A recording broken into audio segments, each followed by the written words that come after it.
Mesdames, Messieurs, bonjour. Un grand plaisir de vous retrouver en cette année nouvelle 2021. Mes meilleurs vœux de prospérité, de longévité, de santé. Nous sommes heureux de vivre cette année. Vous savez, l'année 2020 a été une année très difficile, très pénible. Nous avons été frappés par cette diabolique maladie de coronavirus. Nous avons échappé belle.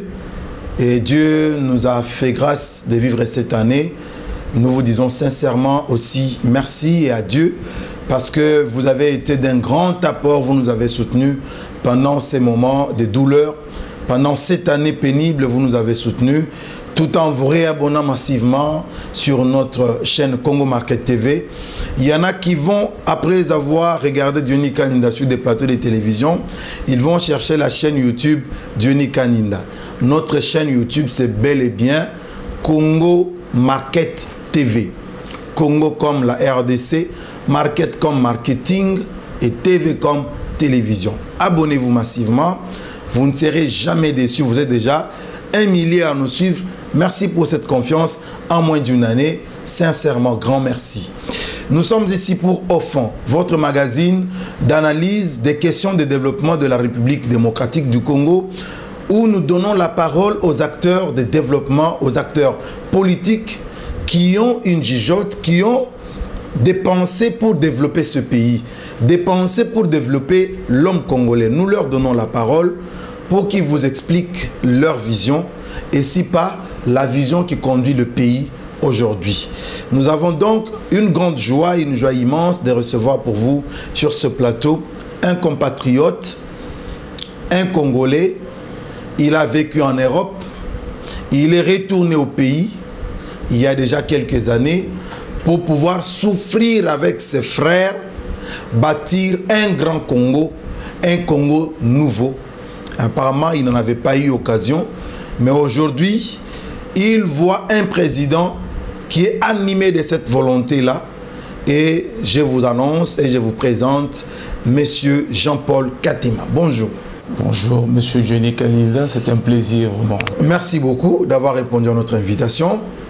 Alors, comment pouvez-vous vous présenter auprès de nos téléspectateurs sur 10e rue, mais aussi sur Congo Market Télévision? Qui êtes-vous? Eh bien, merci beaucoup pour la question. Je m'appelle au nom de Jean-Paul Katema Mwamba. Je suis un Congolais de père et de mère. J'ai fait les études comme tout le monde. Je suis licencié en philosophie. Je suis licencié en sciences économiques et politiques à Louvain-la-Neuve en Belgique. Je suis un acteur politique depuis de longues années. Et présentement, je suis dans le parti de Laurent Batoumona qui s'appelle Mouvement pour la solidarité et le changement. Un parti allié à l'UDPS. Justement, c'est ça. Et comment vous vous retrouvez d'abord en Europe? Vous êtes Congolais de père et de mère. Comment vous vous retrouvez en Europe? Oui, je suis allé en Europe. C'est une aventure, je pourrais dire, mais c'est un espoir de tout le monde qui étudie au pays, mais qui s'est dit, bon, pour finaliser quand même les études, pour s'ouvrir au monde, il faut tenter l'aventure de l'Europe. Je suis allé là-bas pour étudier. En fait, j'avais déjà une licence en partie en Europe et je suis allé me faire encore une autre licence là-bas. J'ai voyagé, j'ai acquis beaucoup d'expérience. Je me suis marié, j'ai des enfants qui sont là-bas aussi. Et en fait, c'est ça. C'est comme ça que je suis parti en Europe. L'école primaire, vous le faites où? L'école primaire, je fais à Kananga, à l'école Notre-Dame Bassonga. Notre-Dame pour ceux qui connaissent. Et puis l'école secondaire, je suis allé à l'internat à Mikalaï, la première mission du Kassai. Et puis finalement, j'ai fait le grand séminaire Kaboué. Et puis le grand séminaire Malolé. Là, j'avais la vocation pour devenir prêtre. Et puis finalement, ça n'a pas tenu. C'est comme ça que je me suis dit, allez, je vais quand même à Kinshasa pour faire la philosophie.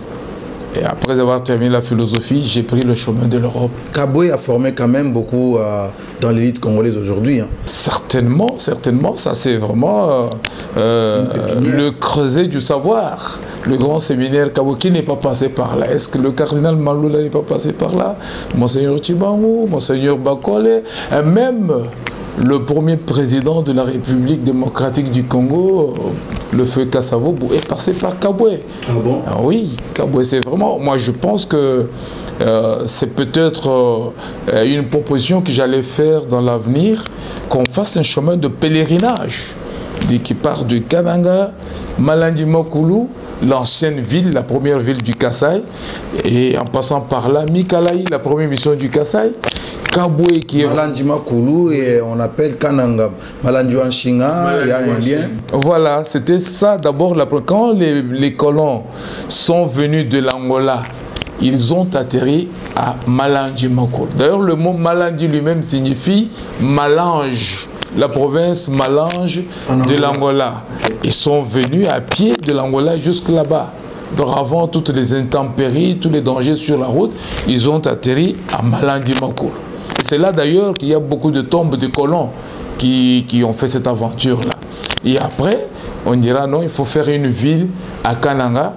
Et c'est là qu'on appelle Malandi Wanshinga, puisqu'il y avait des fils, les fils électriques.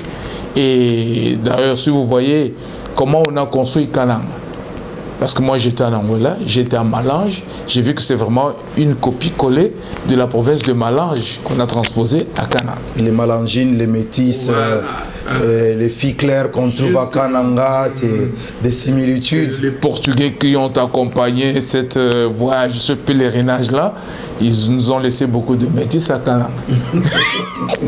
Et parmi lesquels d'ailleurs, ouais, les femmes des grands dignitaires de ce pays, ouais, vous êtes sans savoir. Ça, non mais ça c'est vrai.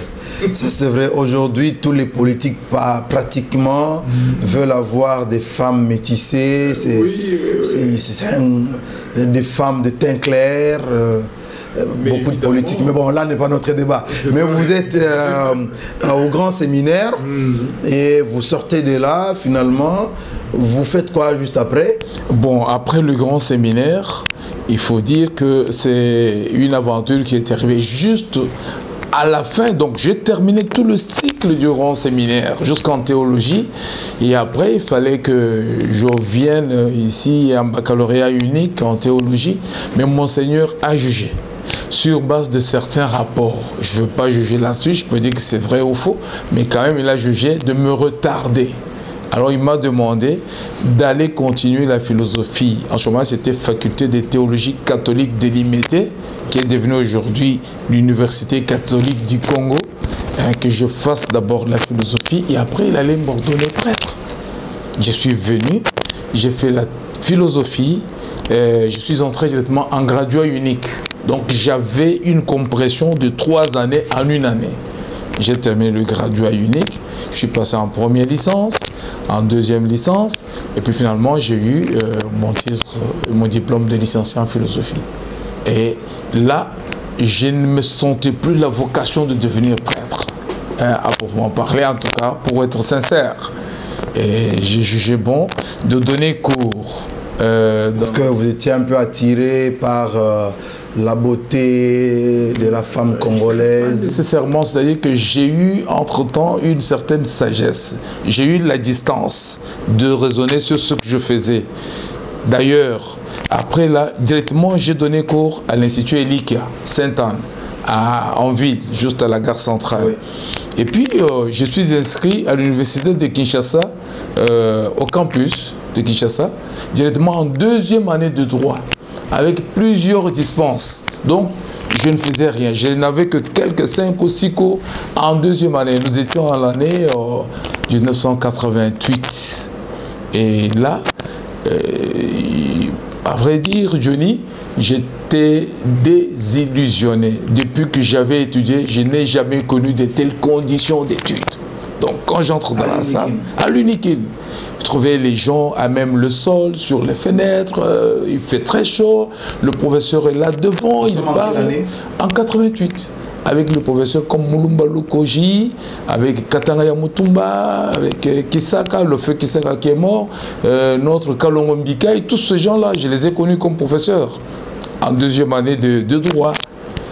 Et mais un jour, j'étais absent, on avait passé une interrogation, j'arrive, mes amis, qui sont maintenant des magistrats et consorts, ils me disent, nous avons fait l'interrogation pour vous. Je me dis, ah bon? Et puis quand on proclame là, on donne les feuilles, moi j'ai 8 sur 10. J'ai dit, ce jour-là, j'ai décidé de ne plus étudier au campus. C'est pas vrai. Mais vous aviez réussi à l'interrogation? J'avais réussi, mais ce n'est pas moi qui avais fait l'interrogation. Je me dis que c'est une aventure dans cette histoire. C'était quoi l'essence de l'honnêteté? Mais oui, nous, au grand séminaire, on était étudiés. En fait, pour vous dire, cher Johnny, même en Europe, je n'ai jamais étudié comme j'ai étudié au grand séminaire, que ce soit en philosophie ou en théologie. Là, c'était de l'excellence. Imaginez-vous que chez nous, au grand séminaire, dans le temps, je ne sais pas si ça passe encore aujourd'hui, le professeur donnait l'examen et il sortait. Nous restions seuls. Aucune tentation de jeter un coup d'œil sur l'autre. Aucune tentation de tricher. Seul à seul. Vous terminez, vous allez déposer le papier, vous sortez. Et après, le dernier, il prend tous les papiers, il amène chez monsieur l'abbé ou chez le recteur, le professeur. Donc, nous étions habitués dans cette ambiance-là. Bon, je comprends que c'était une formation, mais nous avons un problème au Congo aujourd'hui, c'est que la plupart de ceux qui nous dirigent aujourd'hui sont passés par des grands séminaires. Oui.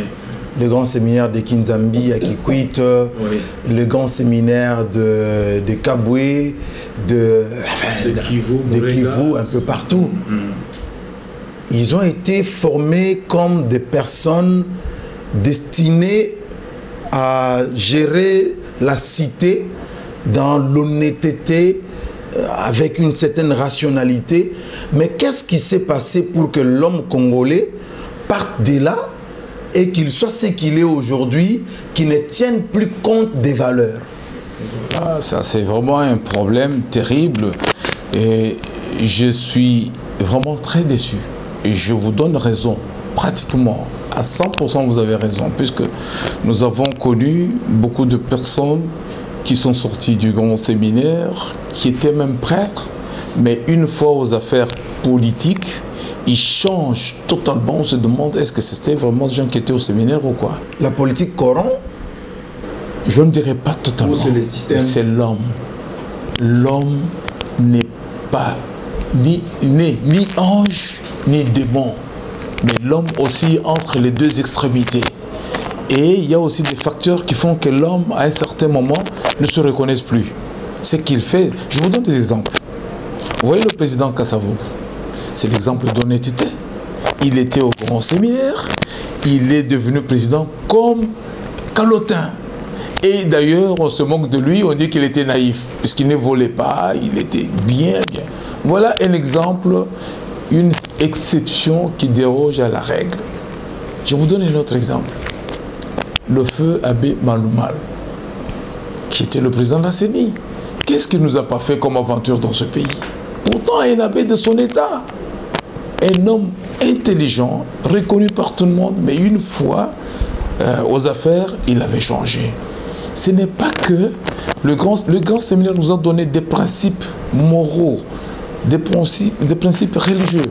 Mais maintenant, c'est à l'homme de capitaliser ce qu'il a reçu. Mais parfois l'indigence ou les exigences de la vie, l'homme devient une autre personne. Et même, vous voyez, Lucifer, c'était l'ange le plus aimé de Dieu. Mais Lucifer, qu'est-ce qu'il est devenu par après? Vous voyez? Et je n'irai pas jusqu'à citer des exemples récents de la Cinco et des autres. Vous voyez, c'est que c'est avec les 40 000 mégaphones, des choses comme ça. Un smartphone, excusez-moi. Et vous voyez, c'est la corruption, tout ça. Mais alors, nous en sommes là. Aujourd'hui, nous en sommes là. L'homme politique congolais est corrompu. Ça, c'est de manière générale. Oui. Il y a des exceptions. Nous avons un problème. Le président de la République nomme des gens et vous avez des contestations. On vous dit, pas ceux-là, ils ont volé, ils ont pillé, ils ont tué, ils sont criminels. avec qui finalement faudra-t-il travailler? Et ben voilà, c'est ça le dilemme que nous avons. Nous n'allons pas trouver vraiment, les anges ne descendront jamais du ciel pour entrer dans la vie politique de ce pays. Nous allons faire avec nous-mêmes, avec ce que nous avons de meilleur et ce que nous avons de pire. Et je crois, excusez-moi, le président de la République, que j'ai connu depuis très longtemps, depuis qu'il était jeune, c'est un homme, d'abord, en lui-même, il est honnête. C'est quelqu'un qui peut faire confiance en deux gens. Mais vous, nous, on voit ce que la personne a été. On voit ce que la personne risque d'être. Mais lui, il a une certaine inspiration. Chaque homme politique qui est très élevé, qui est à la tête du pays, nous devons savoir que même les pasteurs qui prient là, ils n'ont pas autant d'inspiration que lui. Puisqu'à lui aussi, Dieu parle. Quand il prend quelqu'un pour le mettre quelque part, nous voyons déjà ce que l'homme avait fait. Et souvent d'ailleurs, nous sommes en train de juger et de juger mal. On est sur les rumeurs. Donc, ce qui est essentiel, c'est quoi? Le président nommait quelqu'un, nous disons, bon, attendons voir. On lui donne quand même le bénéfice du doute. La personne commence à travailler et puis il y aura, chemin faisant, des signes qui montrent que la personne est soit dans le bon, soit dans le mauvais. Mais nous avons, nous ici, surtout ici au Congo, c'est grave, nous avons des jugements tout faits sur les gens. Nous avons des cachets qu'on a collés sur les visages des gens. On a des jugements apodictiques. Donc il n'y a vraiment aucune marge de réserve dans nos décisions. Vous n'avez qu'à lire sur l'internet ce qui se passe. Aujourd'hui, je dis, je vous mets au défi, comme un homme, moi, DG ou quelqu'un d'autre comme ça, vous lirez des choses que vous n'avez jamais entendues. Ou moi-même d'ailleurs, je vais être surpris de lire. Il a volé là-bas, il était quelque part là-bas, c'est quelqu'un qui a fait ça. C'est ça notre pays. Voilà pourquoi, sans être extrémiste aussi, je donne raison à Félix Ouazé-Kouakéti, notre richesse dans ce pays, ils ont monté Mamabé. Monté Mamabé. Si on a côté la Pekawana na Lingala, pour Batuado Landabiso, il n'y a pas que des locuteurs de français, parce que Bino Bato Bokenda Poto, baninga na bino musuba boya kotangisa bana français, batangisa bana kaka Lingala, na allemand, na wallon, na minoko mususu wana mais Lingala bayebi. Munoko mboka. Donc il faut te permettre on peut pas comprendre maïle na biso.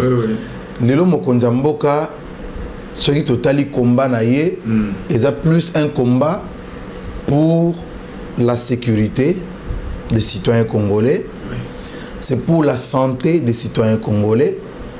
C'est pour le social, il y a citoyens congolais. Assurance, dans une certaine mesure, dans ma camionso.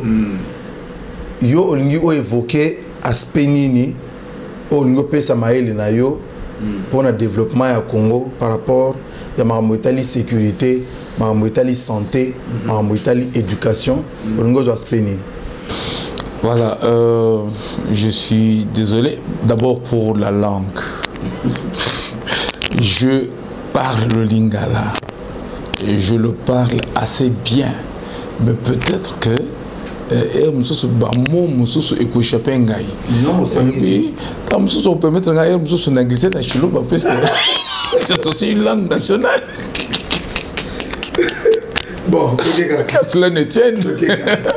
Non, le va voyer. Tout se tient. L'approche politique est une approche, c'est une nébuleuse. Approche politique, hein, nakatia politique, nous sommes alliés. Santé is alliés, sécurité is alliés, social is alliés, nous sommes alliés nakatuana. Donc, tant que tu as un politique ou bien une analyse politique, hein, donc, au moins quelque part, Tolobeli Likambo est touché dans le domaine moussous. Mais à proprement parlant, je voudrais s'intéresser mingi l'aspect à changement dans sa globalité. Un changement dans le pays Oyo, Tozali Wapi. place nini tozali siko tozo sala nini pona ko bima. Hein? Alors là, c'est une approche généralisée. En tant que philosophe, vous comprendrez que le philosophe, c'est comme une bulle. Tous les objets sont réfrigérants dans une bulle.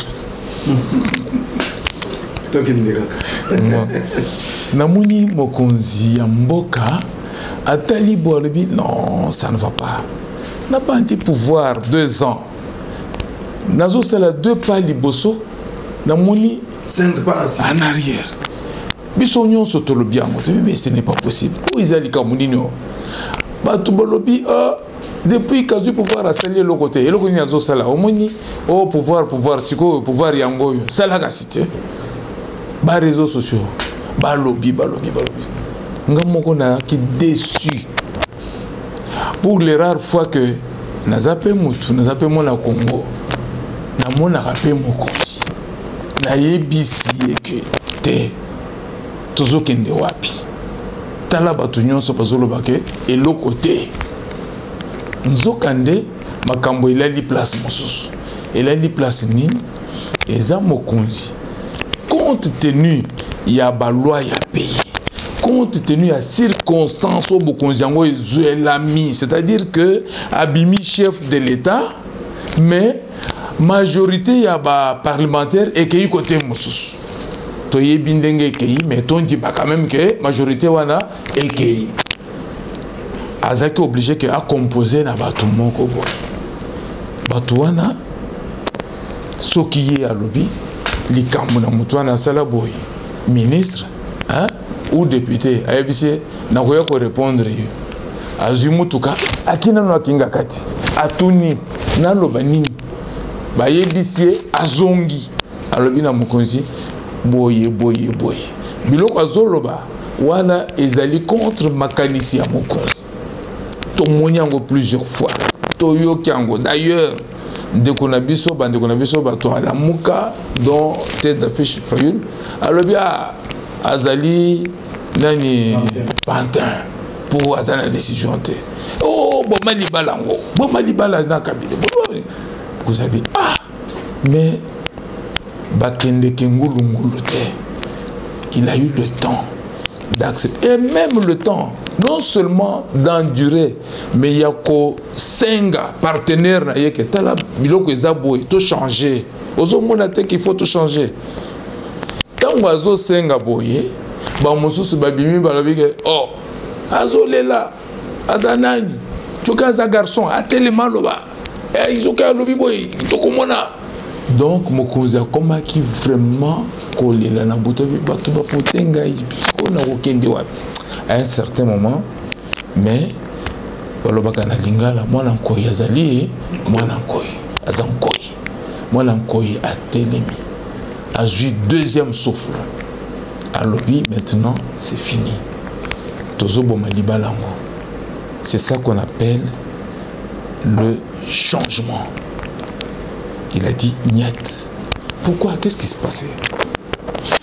Les gens du FCC, pour ne pas parler du PPRD, puisque quand on parle du FCC, c'est un peu se camoufler derrière. C'est le PPRD. Comment ça? Mais oui, parce que le FCC est composé à 80% du PPRD, au moins dans la chaîne de commandement. Et dans l'attribution des postes de privilèges. Moulania n'est pas du PPRD. Qui c'est? Némi Moulania, il a son parti politique. Mais évidemment, vous savez comment ces partis politiques sont nés. Ils sont nombreux, qui sont des petites subdivisions du PPRD. Mais en réalité, ils sont du PPRD. Du PPRD. Hein, du PPRD, ça ne fait pas photo. Tout le monde le sait comment c'est devenu. Même quand tu me parles de Kokonyang, il a son parti politique. Mais moi, je dis non, mais quelqu'un qui a un parti politique qui dit que je vais mourir à cause de l'autre. Hein? Ce n'est pas possible. Non, mais c'est normal, c'est son autorité morale. Eh bien, voilà, l'autorité morale, là, il est du PPRD. Et donc, ça porte de l'eau à mon moulin. Il est du PPRD, l'autorité morale. Donc, les privilégiés sont les gens du PPRD. Donc, je voulais dire que le PPRD est majoritaire et c'est le PPRD qui traîne les gens. D'ailleurs, tous ces gens-là étaient des frustrés dans ce FCC-là. Alors, ils avaient quoi? Ils vivaient comme si tout le monde extérieur était menaçant pour eux. Donc ils vivaient dans un cocon, dans un monde englobant négatif. Où il y avait comme valeur ce qu'on appelle la manie. Ils étaient des maniaques qui se disaient qu'ils sont plus forts que tout. Hein? Ils étaient vraiment comblés, mais d'une manière cynique, avec le mépris d'autrui. Donc ils devraient tout avoir. Personne d'autre. Personne ne peut parler. D'où les discours comme il ne faut pas nous intimider. Personne ne peut rien faire. Nous avons l'argent. Nous avons l'argent, nous avons tout, c'est nous qui commandons. Voilà ce cynisme-là. Et c'est ressorti devant tout le monde. Et à ce moment-là, moi je dis, le changement n'est pas l'œuvre du président de la République. Le changement ne vient pas de la volonté volontariste. Donc ce n'est pas une dictature. Ce changement que vous voyez là n'est pas imposé par une personne. Mais c'est une bouée de sauvetage pour le peuple. Le peuple a découvert non, ça ne va pas. Tout le peuple, d'ailleurs la proportion des députés de FCC qui sont nombreux. Pas tout le peuple, il y a quand même des gens qui disent non à la manière du président Tshisekedi. Mais ce sont des exceptions qui confirment la règle. Il n'y a jamais eu totalement. Hein? Mais la majorité du peuple. Parce qu'il y a des compatriotes du PPRD, du FCC, qui dénoncent toujours cette manière de vouloir s'accaparer le peuple. Donc ceux qui sont FCC ne sont pas le peuple. Le peuple, c'est les sympathisants, les partisans, et qui sont avec dans le camp du président Tshisekedi, par exemple. Alors, moi je leur donne un conseil, qu'ils suppriment le mot peuple du dictionnaire, puisqu'ils l'emploient toujours. Quand vous dites peuple, hein, ça veut dire qu'il faut toujours dire nos partisans. Mais on dit peuple par rapport à une généralisation normale dans la langue française. Hein? Notre pays est composé des Noirs. Est-ce qu'il n'y a que des Noirs dans ce pays? Il y a aussi des Blancs, il y a des Métis, n'est-ce pas? Donc, c'est par rapport à la quantité représentative du... Donc, quand on dit le peuple... Même si vous n'avez pas fait de sondage. C'est l'opinion générale. Et ça se voit à l'œil nu. Quand le peuple est content, il est content. Tout le monde voit. Quand le peuple est mécontent, il est mécontent. Donc, eux, quand ils vont dans les... Le peuple se mesure par rapport à ceux qui manifestent? Pas nécessairement. Pas par rapport. D'ailleurs, c'est pourquoi vous m'avez coupé un peu la parole. Quand je parlais du changement, je disais que le changement ne vient pas d'une volonté volontariste. Hein, une volonté à la Nietzsche, imposante. Mais dans le changement que Félix entrevoit, il y a au moins 3 facteurs. Il y a la violence. Donc, le fracas. Tu as vu comment le FCC et le CACH se sont séparés. C'est un acte de violence. Il y a eu des contradictions, il y a des déchirements, la violence. Mais il y a aussi l'aménagement, il y a aussi l'entente. Les autres personnes viennent adorer, et donc adhérer à la chose, hein, par combinaison. Nous sommes vraiment coincés par les temps. J'aimerais que nous puissions quand même parler de l'Est du Congo aujourd'hui, les ventres mous. D'après vous, vous êtes un philosophe, vous connaissez le droit, vous connaissez la politique. D'après vous, qu'est-ce qu'il faudra pour que les armes cessent de faire la loi dans l'Est du Congo? Est-ce qu'il faut seulement compter avec les politiques? Est-ce qu'il faut compter seulement avec l'armée? Est-ce qu'il faut compter avec les Occidentaux? Finalement, comment pouvons-nous arriver à faire taire les armes dans l'Est du Congo? Moi, je dis vraiment, cher Johnny, merci pour cette question. Je dis que le problème des armes à l'Est, c'est un problème entretenu pour des besoins cachés. Parce qu'ici, à l'intérieur, nous avons des gens qui ne vivent que parce qu'il y a des armes à l'Est. Il y a des gens à l'extérieur, même des pays voisins. Mais chez nous, dans notre langue, je parle des gens qui parlent le Chiloba, on dit Mwenye katamba tamba, mwenye jitunga jende, mutu watamba. Ça veut dire ceci. L'étranger ne peut pas gagner l'originaire. Tout le temps. C'est l'originaire qui doit gagner. Même les étrangers, les ADF Naloula qui sont là, ils savent qu'ils sont en danger. Cette sagesse-là voulait, ça insinuait quoi? Comment les ancêtres sont arrivés à ressortir cette sagesse-là? C'est pour vous dire que l'étranger, l'homme d'ailleurs, l'envahisseur, peut avoir toutes les armes qu'il peut avoir, mais la victoire appartient aux natifs. Je vais vous expliquer comment. Nous avons essayé des armes. La MONUSCO est là-bas. Nous avons acheté des armes. Et ils ont les mêmes armes. Nous sommes dans un monde d'égal à égal, avec les mêmes armes. Le jeu est là, le ping-pong. Tantôt vous entrez, tantôt ils entrent, et les gens meurent chaque jour. Depuis des années. Moi, je vous appelle à entrer dans notre tradition d'Africains.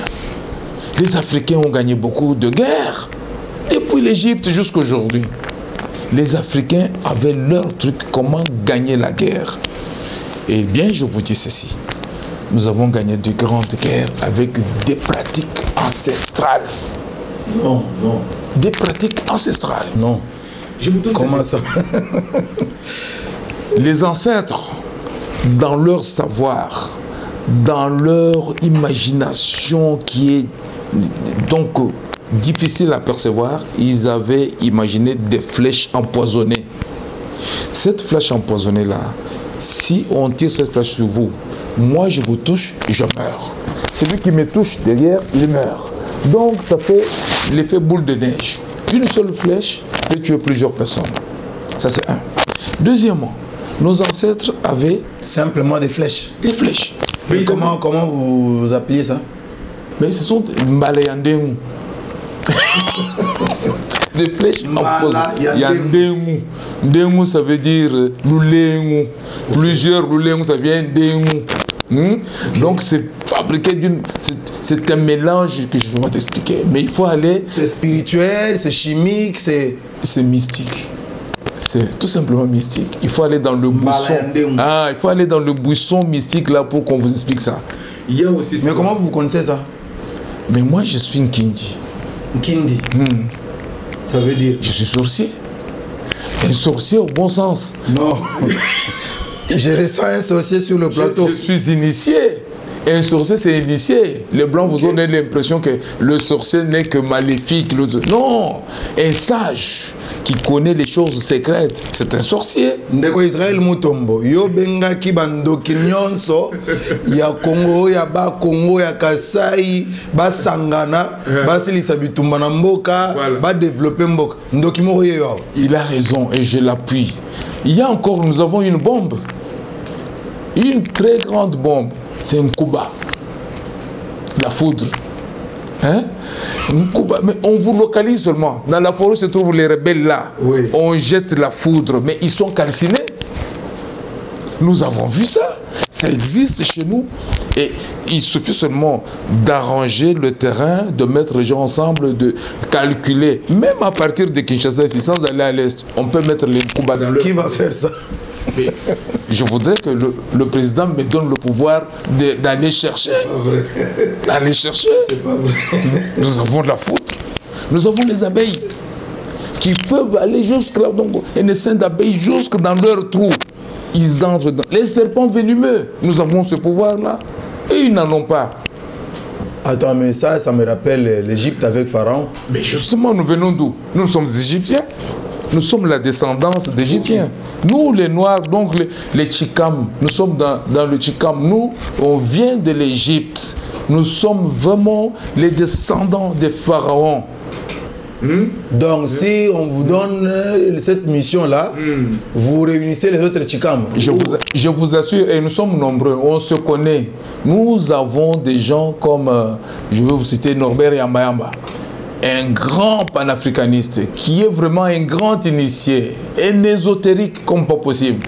Nous avons le grand professeur, le savant Bilo Lomobabing, qui est en Allemagne, un grand savant qui est parti jusqu'à la source de l'égyptologie. Il est savant, ce n'est pas moi je le dis, mais c'est la communauté internationale qui l'a hissé au terme de savant. Et il est dedans. Nous sommes nombreux. Les temps filent tellement très vite, et il est très jaloux. Je voudrais quand même qu'on parle Moi, j'ai comme impression que le Congolais, nous ne travaillons pas assez. Nous ne travaillons pas assez. Et j'ai peur vraiment que nous n'arrivions pas à relever les challenges devant nous de développement de ce pays. Qu'est-ce que vous en pensez? Oui, merci beaucoup, Johnny, c'est vrai ce que vous êtes en train d'affirmer, mais je voudrais quand même, laisse-moi vous dire que le travail est confisqué par une petite partie de personnes. Au lieu que tout le monde travaille, mais on donne du travail à un petit nombre qui n'a pas la compétence humainement parlant. C'est-à-dire qu'ils ont la compétence pour un peu, mais pas toute la compétence. Et puis, ils n'ont pas la force qu'il faut faire, qu'il faut dégager pour faire tous les travaux. Et ces gens-là, ils touchent beaucoup d'argent donc aux grandes dames de la grande population qui est dans le chômage. C'est pourquoi je dis, ceci expliquant le fait que le président a ouvert le pays à l'union sacrée, il faudrait aussi conséquemment qu'il diminue donc d'une manière substantielle le nombre des conseillers, au moins de moitié, sinon pas plus. Que les ministres aussi diminuent leur nombre de conseillers encore et qu'ils diminuent leur salaire aussi pour atteindre ce qu'on appelle la justice distributive. Qu'ils vivent comme des citoyens normaux dans la masse. C'est la classe moyenne maintenant, puisque plus eux ils descendent. On voit par exemple quelqu'un comme Sankara qui a, quand il arrive au pouvoir, il dit à tous les membres de son gouvernement de s'habiller local. Voilà, par exemple. Et vous encouragez l'industrie locale. Et les gens qui font ça, ils gagnent leur vie. Bon, maintenant, pour aller au travail, moi, personnellement, Johnny Kanyinda, je vous dis, vraiment, ce pays est sinistré. Mais ce pays est sinistré. Le mot n'est pas fort. Dans l'état où se trouve ce pays, il faut préconiser un travail atypique qui ne tient pas compte des normes, des standards internationaux du travail. D'ailleurs, les pays qui ont fait ça, d'ailleurs, ne tiennent même pas compte de ça. Aux États-Unis, vous verrez que les gens travaillent 24 heures sur 24, voilà. Même en Europe. Même en Europe. Et moi, je préconise le travail total pour tous. Travail total pour tous. C'est le 3T. À 3T.